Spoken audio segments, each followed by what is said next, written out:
जय हिंद दोस्तों। आपका अपने YouTube चैनल क्रिक एसएससी में स्वागत है। सो गाइस, आज के इस वीडियो में देखने वाले हैं जो आपका सीआरपीएफ ट्रेडमेंस 2023 में जो वैकेंसी आई है, जिसका एग्जाम 1 से 13 जुलाई के बीच में वहाँ होने वाला है, उसके लिए टॉप मोस्ट जीके के इंपॉर्टेंट क्वेश्चंस को इस वीडियो में डिस्कस करने वाले हैं। और मैं आपको 100% गारंटी देता हूँ कि आपके सीआरपीएफ ट्रेडमेंस 2023 में के एग्जाम में यहाँ से प्रश्न जरूर पूछे जाएंगे, तो वीडियो को लास्ट तक जरूर देखिएगा। और आप सभी से रिक्वेस्ट करता हूँ कि अभी तक आपने मेरे चैनल को सब्सक्राइब नहीं किया है तो सीआरपीएफ ट्रेडमेंस का डेली एग्जाम ओरिएंटेड वीडियो पाने के लिए क्रिक एसएससी चैनल को सब्सक्राइब जरूर कर लीजिएगा। तो चलिए वीडियो को हम स्टार्ट करते हैं। हमारा पहला क्वेश्चन कह रहा है, खानवा का युद्ध कब हुआ था। खानवा का जो युद्ध हुआ था ये कब हुआ था, तो हमारा राइट आंसर हो जाएगा ऑप्शन बी, 1527 ईस्वी में हुआ था खानवा का युद्ध। और ये किसके किसके बीच में हुआ था, तो राणा सांगा एवं बाबर के बीच में हुआ था खानवा का युद्ध। ये भी आप लोग जरूर ध्यान रखिएगा। तो वीडियो में अंत तक जरूर बने रहिएगा, क्योंकि वीडियो के अंत में हमने करंट अफेयर्स के भी क्वेश्चंस लिए हैं। अगर क्वेश्चन का आंसर पहले से ही पता हो तो आप साथ साथ में कमेंट भी करते चलिए, जिससे आपका कॉन्फिडेंस लेवल बढ़े, है ना। तो अगला क्वेश्चन कह रहा है, शिव कुमार शर्मा कौन सा वाद्य यंत्र बजाते हैं। तो शिव कुमार शर्मा कौन सा वाद्य यंत्र बजाते हैं, तो ऑप्शन ए हमारा राइट आंसर हो जाएगा संतूर। शिव कुमार शर्मा क्या बजाते हैं, संतूर बजाते हैं। और अगर हम शहनाई के बारे में देख लें तो शहनाई उस्ताद बिस्मिल्लाह खां बजाते हैं। इसको भी आप लोग जरूर ध्यान रखिएगा। अगला क्वेश्चन कह रहा है, कौन चाय का सबसे बड़ा उत्पादक राज्य है। तो चाय का सबसे बड़ा उत्पादक राज्य कौन सा है, तो हमारा राइट आंसर हो जाएगा असम। असम हमारा करेक्ट आंसर हो जाएगा। अगर केरल के बारे में देख लें तो ये केरल जो है ये रबड़ का सबसे बड़ा उत्पादक राज्य है। और गुजरात के बारे में अगर देख लें तो ये कपास का सबसे बड़ा उत्पादक राज्य गुजरात है। तो इसको भी आप लोग जरूर ध्यान रखिएगा। अगला क्वेश्चन कह रहा है, हाथी महोत्सव किस राज्य में मनाया जाता है। तो हाथी महोत्सव जो है ये किस राज्य में मनाया जाता है, तो हमारा राइट आंसर हो जाएगा ऑप्शन बी, असम में मनाया जाता है हाथी महोत्सव। अगर अरुणाचल प्रदेश में देखिए कौन सा त्यौहार मनाया जाता है, तो लोसार त्यौहार अरुणाचल प्रदेश में मनाया जाता है। अगला क्वेश्चन कह रहा है, उड़न परी के नाम से किसे जाना जाता है। तो उड़न परी के नाम से किसे जाना जाता है, तो ये हमारा ऑप्शन बी राइट आंसर हो जाएगा, पीटी उषा को उड़न परी के नाम से जाना जाता है। और अगर हम लता मंगेशकर को देख लें तो इन्हें स्वर कोकिला के नाम से जाना जाता है। और सरोजिनी नायडू को अगर देख लें तो इन्हें भारत कोकिला के नाम से जाना जाता है। तो इन सभी इंपॉर्टेंट पॉइंट्स को भी आप लोग जरूर ध्यान रखिएगा। अगला क्वेश्चन कह रहा है, गौतम बुद्ध के बचपन का नाम क्या था। तो गौतम बुद्ध के बचपन का नाम क्या था, तो ये हमारा राइट आंसर हो जाएगा ऑप्शन बी, सिद्धार्थ था। और अगर इनके गौतम बुद्ध की पत्नी का नाम अगर देखा जाए तो यशोधरा था, और पुत्र का नाम क्या था, राहुल था। इसको भी आप लोग जरूर ध्यान रखिएगा। अगला क्वेश्चन कह रहा है, शिवाजी के गुरु कौन थे। तो शिवाजी के गुरु जो थे वो हमारा राइट आंसर हो जाएगा ऑप्शन है, कोंडदेव थे। कौन थे, कोंडदेव थे। और मराठा साम्राज्य का संस्थापक किसको माना जाता है, तो शिवाजी को माना जाता है। ये भी आप लोग जरूर ध्यान रखिएगा। अगर वीडियो पसंद आ रही होगी तो एक लाइक जरूर कीजिए, चैनल को सब्सक्राइब कीजिए और अपने दोस्तों तक शेयर जरूर कीजिएगा। और कमेंट करके जरूर बताइएगा कि ये वीडियो आपको कैसी लगी। अगला क्वेश्चन कह रहा है, खिलजी राजवंश के संस्थापक कौन थे। तो खिलजी जो राजवंश था इसके संस्थापक ऑप्शन बी हमारा राइट आंसर हो जाएगा, जलालुद्दीन फिरोज खिलजी थे। ये हमारा राइट आंसर हो जाएगा। अगर इनकी राजधानी के बारे में देखें तो किलोखरी थी इनकी राजधानी। अगला क्वेश्चन कह रहा है, कोयले का जलना डैश अभिक्रिया का उदाहरण है। तो कोयले का जलना जो है ये किस अभिक्रिया का उदाहरण है, तो ऑप्शन ए हमारा राइट आंसर हो जाएगा, संयोजन अभिक्रिया का उदाहरण है। और जल का बनना भी क्या है, संयोजन अभिक्रिया का उदाहरण है। इसको भी आप लोग जरूर ध्यान रखिएगा। अगला क्वेश्चन कह रहा है, किस वर्ष में भारत के संविधान में नागरिकों के मौलिक कर्तव्यों को जोड़ा गया। तो किस वर्ष जोड़ा गया था, तो ये हमारा राइट आंसर हो जाएगा ऑप्शन डी, 1976 में जोड़ा गया था। अगर इसके बारे में कुछ फैक्ट्स जान लेते हैं तो सरदार पूर्ण सिंह समिति की सिफारिश पर वर्ष 1976 में संविधान के 42वां संशोधन तहत मौलिक कर्तव्यों को जोड़ा गया था। इसको भी आप लोग जरूर ध्यान रखिएगा। अगला क्वेश्चन कह रहा है, बड़ी आंत की लंबाई कितनी है। तो अगर हम देखें कि बड़ी आंत की लंबाई कितनी है तो ये हमारा राइट आंसर हो जाएगा ऑप्शन ए, 1.5 मीटर। 1.5 मीटर बड़ी आंत की लंबाई है। अगर यहीं छोटी आंत की लंबाई के बारे में देखें तो वो होता है 6 से 8 मीटर की होती है। छोटी आंत की लंबाई 6 से 8 मीटर तक की होती है। ये आप लोग जरूर ध्यान रखिएगा। अगला क्वेश्चन कह रहा है, जम्मू कश्मीर में पुरातात्विक महत्व का स्थल निम्नलिखित में से कौन सा है। तो जम्मू कश्मीर में पुरातात्विक महत्व का स्थल कौन सा है, तो ये हमारा राइट आंसर हो जाएगा ऑप्शन डी, बुर्जहोम। बुर्जहोम हमारा करेक्ट आंसर हो जाएगा। अगर बुर्जहोम के बारे में देख लेते हैं तो बुर्जहोम में मानव गड्ढे खोद कर रहता था। ये भी आप लोग जरूर ध्यान रखिएगा। अगला क्वेश्चन कह रहा है, मायोपिया का दूसरा नाम क्या है। मायोपिया का दूसरा नाम क्या हो जाएगा, ये हमारा ऑप्शन सी राइट आंसर हो जाएगा, निकट दृष्टि दोष। मायोपिया का दूसरा नाम निकट दृष्टि दोष है। और अगर निकट दृष्टि दोष के बारे में हम देखते हैं तो निकट दृष्टि दोष में पास की वस्तुएं क्या होती हैं, हमें साफ दिखाई देती हैं, लेकिन दूर की वस्तुएं नहीं दिखाई देती है ना। अवतल लेंस के दर्पण चश्मे का अगर प्रयोग करेंगे हम तो निकट दृष्टि दोष को क्या किया जा सकता है, सुधारा जा सकता है। इसको भी आप लोग जरूर ध्यान रखिएगा। अगला क्वेश्चन कह रहा है होम रूल आंदोलन निम्नलिखित में से किस वर्ष में आरंभ किया गया था। तो होम रूल आंदोलन जो था ये किस वर्ष आरंभ किया गया था, तो ये हमारा ऑप्शन डी राइट आंसर हो जाएगा। 1916 में आरंभ किया गया था। अगर इसके संस्थापक देखें तो कौन कौन से हैं, तो तिलक एवं एनी बेसेंट हैं इसके संस्थापक होम रूल आंदोलन के। और जो ये तिलक हैं, बाल गंगाधर तिलक है, ये पूना में होम रूल की स्थापना किए थे। और एनी बेसेंट जो है ये मद्रास में होम रूल लीग की स्थापना किए थे। इसको भी आप लोग जरूर ध्यान रखिएगा। अगला क्वेश्चन कह रहा है निम्नलिखित में से कौन सी बीमारियां कवक के कारण पैदा होती हैं। तो कौन सी बीमारियां जो है ये कवक के कारण पैदा होती हैं, तो ये हमारा ऑप्शन डी राइट आंसर हो जाएगा। दाद जो है ये कवक के कारण बीमारी पैदा होती है। वो कवक के कारण होने वाली त्वचा की बीमारियां है ना, जितनी भी त्वचा की बीमारियां होती हैं वो सब कवक के कारण ही होती हैं।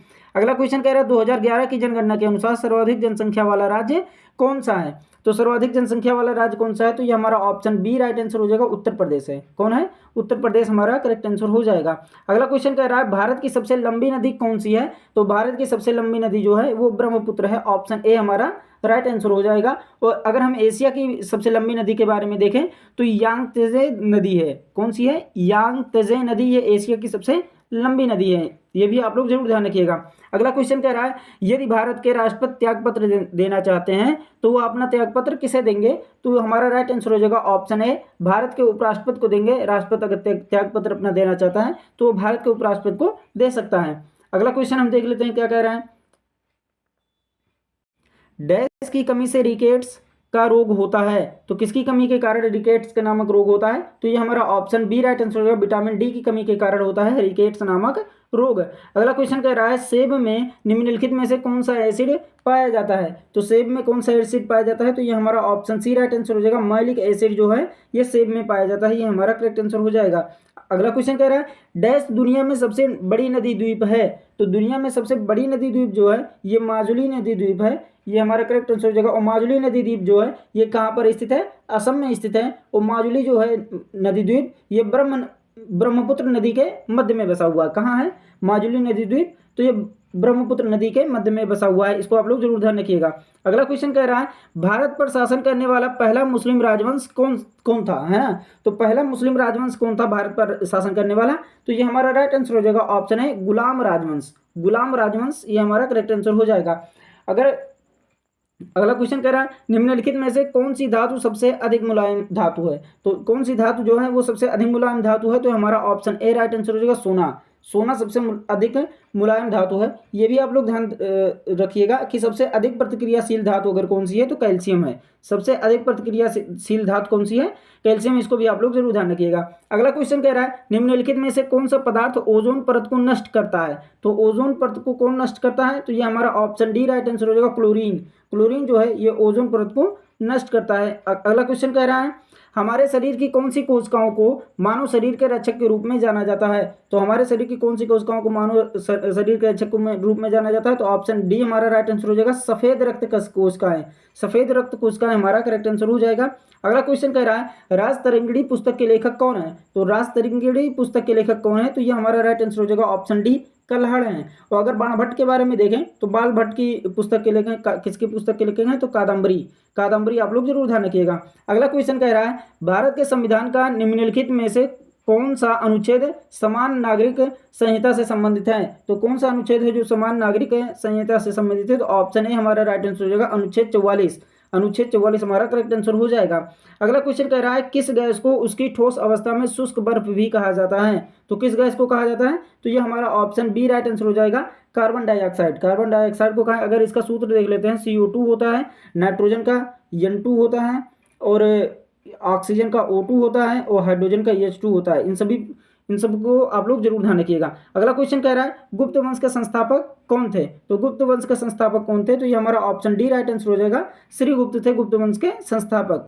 और अगर अंतिम गुप्त वंश के शासक देखा जाए तो वो थे विष्णुगुप्त थे, वो अंतिम शासक थे गुप्त वंश के। अगला क्वेश्चन कह रहा है काहिरा नगर मिस्र किस नदी के किनारे स्थित है। तो काहिरा नगर जो मिस्र है मिस्र में है वो किस नदी के किनारे स्थित है? तो ये हमारा ऑप्शन डी राइट आंसर हो जाएगा, नील नदी के किनारे। नील नदी हमारा करेक्ट आंसर हो जाएगा। अगला क्वेश्चन कह रहा है मेहरगढ़ दुर्ग कहाँ पर स्थित है? तो मेहरगढ़ दुर्ग जो है ये कहाँ पर स्थित है? तो हमारा ऑप्शन सी राइट आंसर हो जाएगा, जोधपुर में स्थित है। वो अगर मेहरगढ़ दुर्ग का निर्माण देखें तो किसने करवाया था? तो राजा राव जोधा जी ने करवाया था, है ना। किसने करवाया था? राव जोधा जी ने करवाया था। ये हमारा करेक्ट आंसर हो जाएगा। अगला क्वेश्चन कह रहा है संविधान को कितने भाग में विभाजित किया गया है?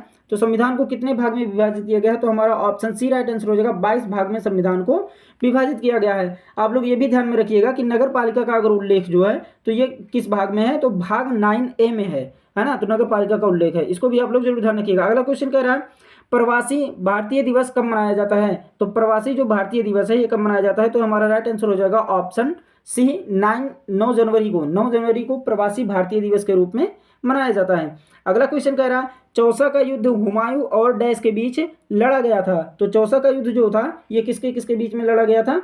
हुमायूं और शेरशाह सूरी के बीच में लड़ा गया था। ये हमारा ऑप्शन ए राइट आंसर हो जाएगा। और इसमें क्या हुआ था? शेरशाह सूरी जो थे वो विजयी हुआ था। और चौसा का युद्ध कब लड़ा गया था? तो ये 1539 ईस्वी में लड़ा गया था। इसको भी आप लोग जरूर ध्यान रखिएगा। अगला क्वेश्चन कह रहा है सौर मंडल में ग्रहों के अनुक्रम में बुध और पृथ्वी के बीच कौन सा ग्रह आता है? तो बुध और पृथ्वी के बीच में कौन सा ग्रह आता है? तो ये हमारा राइट आंसर हो जाएगा ऑप्शन सी शुक्र आता है बुध और पृथ्वी के बीच में। अगला क्वेश्चन कह रहा है घातक रक्ताल्पता विटामिन डैश की कमी के कारण होता है। तो घातक रक्ताल्पता जो है ये किस विटामिन की कमी के कारण होता है? ऑप्शन डी B12 है। B12 के विटामिन B12 की कमी के कारण घातक रक्ताल्पता होता है। अगर हम देखें विटामिन B6 की वजह से कौन सी विटामिन B6 की कमी के कारण कौन सा रोग होता है? तो एनीमिया, त्वचा रोग, ये सब विटामिन B6 की कमी के कारण होते हैं। और विटामिन B1 की कमी के कारण अगर हम देखें कौन सी कमी रोग होता है तो होता है वेरी वेरी, है ना। वेरी वेरी जो होता है विटामिन B1 की कमी के कारण होता है। इसको भी आप लोग जरूर ध्यान रखिएगा। अगला क्वेश्चन कह रहा है भारत में मीठे पानी की सबसे बड़ी झील कौन सी है? तो भारत में मीठे पानी की सबसे बड़ी झील कौन सी है? तो यह हमारा ऑप्शन सी राइट आंसर जो लोकटक झील जो है ये भारत में मीठे पानी की सबसे बड़ी झील है। और अगर लोनार झील के बारे में अगर हम देखें तो ये ज्वालामुखी उद्गार से बनी झील है ना। इसको भी आप लोग जरूर ध्यान रखिएगा। अगला क्वेश्चन कह रहा है पित्तरस कैसा होता है? तो पित्तरस क्या कैसा होता है? तो ये हमारा ऑप्शन बी राइट आंसर हो जाएगा, क्षारीय होता है। पित्तरस क्षारीय होता है। अगला क्वेश्चन कह रहा है एक अशुशक्ति बराबर लगभग डैश वाट्स, है ना। तो कितने वाट्स के बराबर होता है एक अशुशक्ति? तो देख लेते हैं। तो हमारा राइट आंसर हो जाएगा ऑप्शन सी 746 वाट। कितने? 746 वाट हमारा करेक्ट आंसर हो जाएगा। अगला क्वेश्चन कह रहा है मूल संविधान में कुल कितनी राष्ट्रीय भाषा थी? तो मूल संविधान में कुल कितनी राष्ट्रीय भाषा थी? तो ये हमारा राइट आंसर हो जाएगा ऑप्शन सी 14। 14 हमारा करेक्ट आंसर हो जाएगा। अगर वीडियो पसंद आ रही होगी तो एक लाइक जरूर कीजिएगा, चैनल को सब्सक्राइब कीजिएगा और अपने दोस्तों तक शेयर जरूर कीजिएगा। और कमेंट करके जरूर बताइएगा कि आपको वीडियो कैसी लगी, है ना। तो अब यहाँ से करंट अफेयर के क्वेश्चन चालू हो जा रहे हैं, तो वीडियो में अंत तक जरूर बने रहिएगा, है ना। आपके एग्जाम के लिए बहुत इंपॉर्टेंट क्वेश्चन हैं ये सब सारे क्वेश्चन। अगला क्वेश्चन कह रहा है न्यू डेवलपमेंट बैंक NDB की नई प्रमुख कौन बनी है? तो NDB की नई प्रमुख कौन बनी है? तो ये हमारा ऑप्शन बी राइट आंसर हो जाएगा, डिल्मा रूसेफ। डिल्मा जो रूसेफ है ये न्यू डेवलपमेंट बैंक की नई प्रमुख बनी है। अगर इसकी स्थापना देख लें तो ये 15 जुलाई 2014 को हुआ था न्यू डेवलपमेंट बैंक की स्थापना। उसके बाद इसका मुख्यालय देखें तो संघाई चीन में है। ये भी आप लोग जरूर ध्यान रखिएगा। अगला क्वेश्चन कह रहा है किस राज्य ने तंथ्यो पेरियार वन्यजीव अभ्यारण्य को राज्य का 18वां वन्यजीव अभ्यारण्य घोषित किया है? तो किस राज्य ने? तो ये हमारा ऑप्शन डी राइट आंसर हो जाएगा, तमिलनाडु। तमिलनाडु हमारा करेक्ट आंसर हो जाएगा। अगला क्वेश्चन कह रहा है विश्व जल दिवस 2023 कब मनाया गया है? विश्व जल दिवस 2023 कब मनाया गया है? ऑप्शन डी 22 मार्च को। 22 मार्च हमारा करेक्ट आंसर हो जाएगा। अगला क्वेश्चन देख लेते हैं फुटबॉल टूर्नामेंट सैफ चैंपियनशिप 2023 की मेजबानी कौन सा शहर करेगा? तो ये सैफ चैंपियन 2023 की मेजबानी कौन सा शहर करेगा? तो ये हमारा ऑप्शन बी राइट आंसर हो जाएगा, बेंगलुरु। बेंगलुरु हमारा करेक्ट आंसर हो जाएगा। अगला क्वेश्चन देख लेते हैं हॉकी इंडिया ने पुरुष प्लेयर ऑफ द ईयर पुरस्कार 2022 से किसे सम्मानित किया है? तो हॉकी इंडिया ने पुरुष प्लेयर ऑफ द ईयर पुरस्कार 2022 से किसे सम्मानित किया गया है? तो ये हमारा ऑप्शन बी राइट आंसर होगा, हार्दिक सिंह। हार्दिक सिंह हमारा करेक्ट आंसर हो जाएगा। अगर महिला प्लेयर ऑफ द ईयर पुरस्कार 2022 के बारे में देखते हैं तो किसे सम्मानित किया गया है? तो सविता पुनिया। सविता पुनिया को सम्मानित किया गया है। अगला क्वेश्चन कह रहा है विश्व कविता दिवस 2023 कब मनाया गया है? तो विश्व कविता दिवस 2023 कब मनाया गया है? तो ये हमारा ऑप्शन बी राइट आंसर हो जाएगा, 21 मार्च को मनाया गया है, ये हमारा करेक्ट आंसर हो जाएगा। अगला क्वेश्चन हम देख लेते हैं। तो कह रहा है ISSF निशानेबाजी विश्व कप 2023 कहाँ शुरू हुआ है? तो ये कहाँ शुरू हुआ है? तो हमारा राइट आंसर हो जाएगा ऑप्शन बी, भोपाल में। भोपाल हमारा करेक्ट आंसर हो जाएगा। अगर इसकी स्थापना देखें तो 1907 में हुआ है इसकी स्थापना, और इसका मुख्यालय कहाँ पर है? म्यूनिच जर्मनी में है। ये भी आप लोग जरूर ध्यान रखिएगा। अगला क्वेश्चन कह रहा है टायर निर्माता कंपनी सीट के नए EMD और CEO कौन बने हैं? तो ये नए EMD और CEO कौन बने हैं? तो ये हमारा ऑप्शन सी राइट आंसर हो जाएगा, अर्नब बनर्जी बने हैं, ये हमारा करेक्ट आंसर हो जाएगा। अगर इसकी स्थापना देखें तो 1958 को हुई थी, और इसका मुख्यालय कहाँ पर है? मुंबई में है। ये भी आप लोग जरूर ध्यान रखिएगा। अगला क्वेश्चन कह रहा है विश्व मौसम विज्ञान दिवस 2023 कब मनाया गया है? तो विश्व मौसम विज्ञान दिवस 2023 कब मनाया गया है? तो हमारा ऑप्शन ए राइट आंसर हो जाएगा, 23 मार्च को मनाया गया है, ये हमारा करेक्ट आंसर हो जाएगा। अगला क्वेश्चन कह रहा है अंतरराष्ट्रीय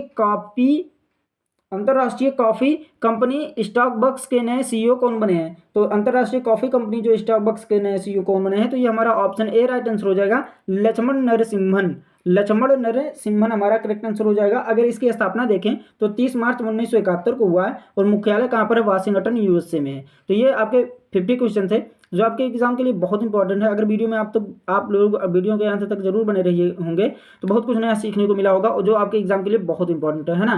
तो अगर ऐसे ही वीडियो चाहिए तो वीडियो को लाइक कीजिए और चैनल को सब्सक्राइब कीजिए, और अपने दोस्तों तक शेयर जरूर कीजिए, और कमेंट करके जरूर बताइए, है ना, कि आपको वीडियो कैसी लगी। मिलते हैं नेक्स्ट वीडियो में, तब तक के लिए take care and bye bye.